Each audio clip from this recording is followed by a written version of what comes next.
নমস্কার বন্ধুরা, আরও একটি নতুন ব্লগে আমার চ্যানেলে তোমাদের সকলকে স্বাগত। তো আজকে যে রিচুয়ালসগুলো আমি আমার ব্লগে দেখাচ্ছি, সমস্ত রিচুয়ালস কিন্তু মহারাষ্ট্র সম্প্রদায়ের, মানে মারাঠিদের। তো আজকে আমার ব্লগে আমি দেখাবো যে তারা কিভাবে গৌরী এবং লক্ষ্মীকে এই দিনে, মানে গণেশ চতুর্থীর ঠিক পঞ্চম দিনে তারা তাদের বাড়িতে নিয়ে আসে। আর এই যে স্ট্যান্ডটা দেখছো, এই দুটো স্ট্যান্ডকে আমরা গৌরী এবং লক্ষ্মীর রূপে রূপদান করেছি। আর সবার প্রথমে বাড়ির মেয়েরা এই গৌরী লক্ষ্মীকে একসাথে নিয়ে আসে এবং বাড়ির বউরা তাকে বরণ করে, নতুন বউদের যেমন করে বরণ করে আলতা ছাপ দিয়ে নেওয়া হয় ঘরে, ঠিক সেরকমই কিন্তু মাকে আমরা ঘরে নিয়ে এসেছি।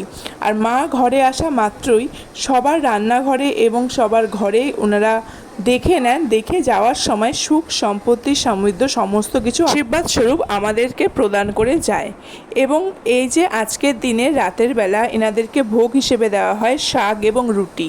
কথিত আছে বাপের বাড়িতে প্রথম দিন আসার পরে বাপের বাড়িতে গৌরী এবং লক্ষ্মীকে শাক রুটি দিয়েই কিন্তু মারাঠিরা ভোগ নিবেদন করেন এবং পরের দিন সমস্ত রকম ব্যঞ্জন রান্না করে সাজিয়ে তাদেরকে দেওয়া হয়। তো আজকের ব্লগটা এটুকুই, বাকিটুকু শেয়ার করব